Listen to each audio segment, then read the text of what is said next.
the beginning, God created the heavens and the earth and all that was good upon the earth. The forests, the mountains that were brought forth, the trees yielding their fruit, the grass that clothed the ground, the waving fields of grain, the music of the little streams on every side, the flow of the mighty rivers, and the seas that bound the shores. And God created everything that moved beneath the waters, everything that moved upon the land and in the air. And in all these things, God was pleased.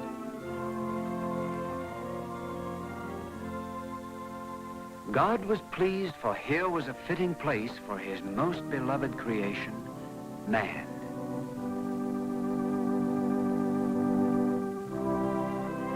To man, God gave control over all his creation, gave all his wonders to man to care for and enjoy, to use with free will, to build with intelligence,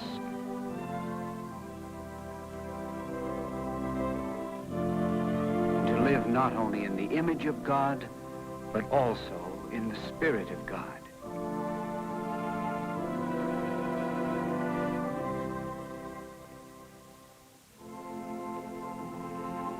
For a while, man did live in the Spirit of God.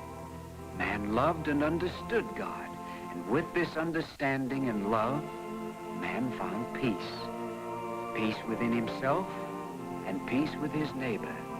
And God saw that this was good. But not for long. For soon man took God and all the wonders of God for granted. And what you take for granted, you soon ignore. So it was with man. Man ignored God and turned from his way. Deep within man's heart, a wall was built between himself and his Creator. This wall was like a real wall, separating man from God. Like a wall built of ponderous stones, one stone laid upon another, growing higher and higher and higher until man had completely closed out the light of God, and man was in the shadows.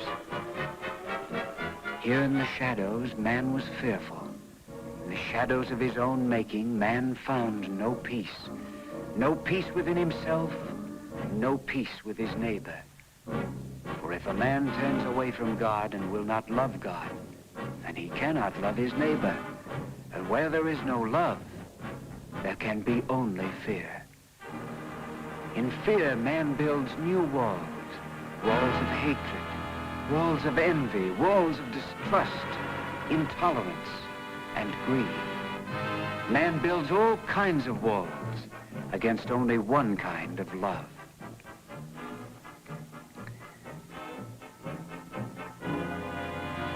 Without that love, with the walls built in his heart, man is fearful and afraid, and hides his weakness in the domination of his fellow men, enslaving and exploiting those weaker than himself.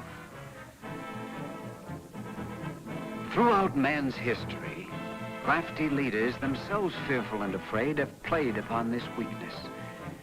We have ever been willing to listen, to follow, yes, and even to worship these leaders.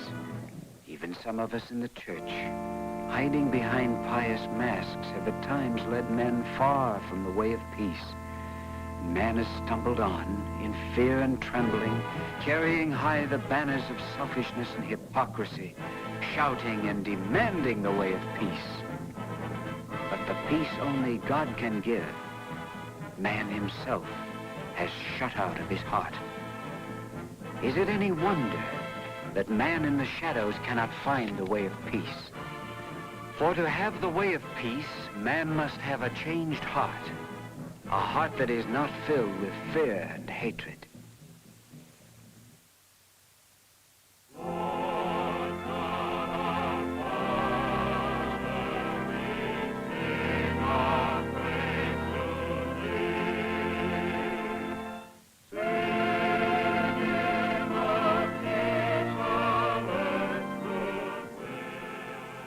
Some 2,000 years ago, at a low point in man's despair, God, knowing that his children would perish in the darkness, sent as an expression of his love the light of the world in his own Son.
Multitudes went to see and hear him. Little children were drawn to him.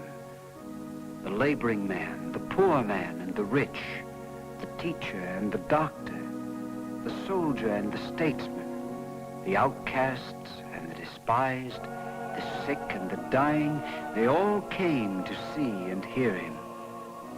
His message was for everyone, regardless of race, creed, or color. His message was the way of peace. He said it very simply.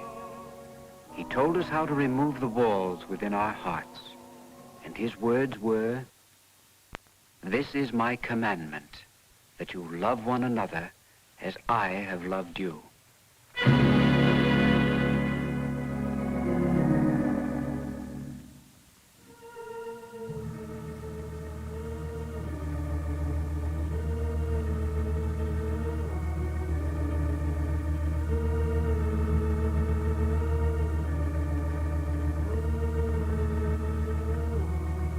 And he did love man, even though man in his blindness rejected him. Some that had come to see and hear him stayed to follow him, to carry the word, to tell that here was the way of peace for all nations. But they were too few, and there was no peace. We have seen it in our own time. We have continued to reject him. We have continued to build the walls and live in darkness. We have continued to turn against our neighbor. Race is pitted against race, creed against creed, color against color, nation against nation. But the end is in sight. Yes, the end may come sooner than we think, for this is the atomic age. That in itself is no cause for fear. The atomic age gives promise of undreamed benefits to man. No, the only thing we have to change in this new age is man himself.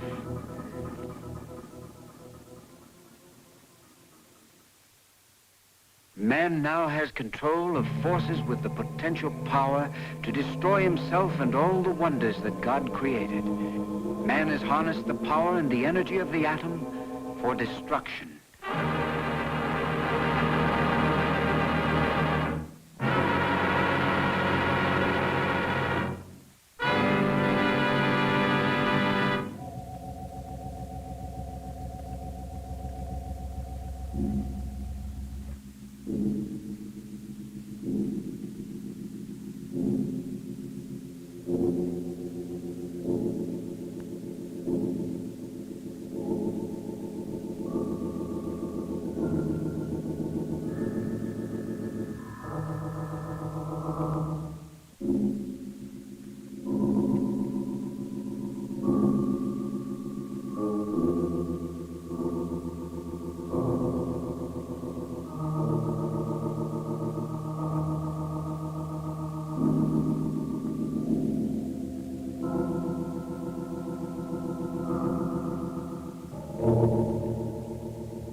The time is short to follow in his steps.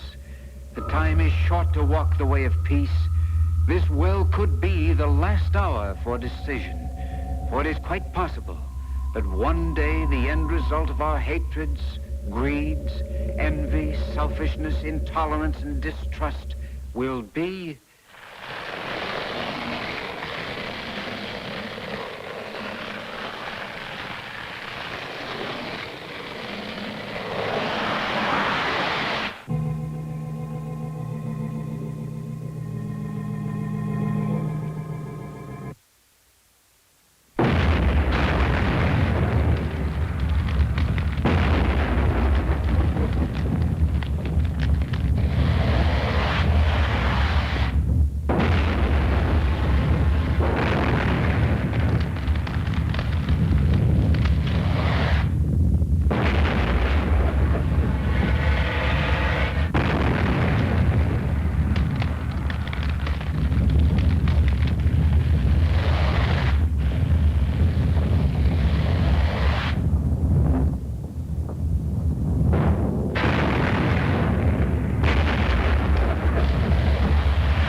is possible one day. What day? Only you can decide this day, and only you can keep this day from coming.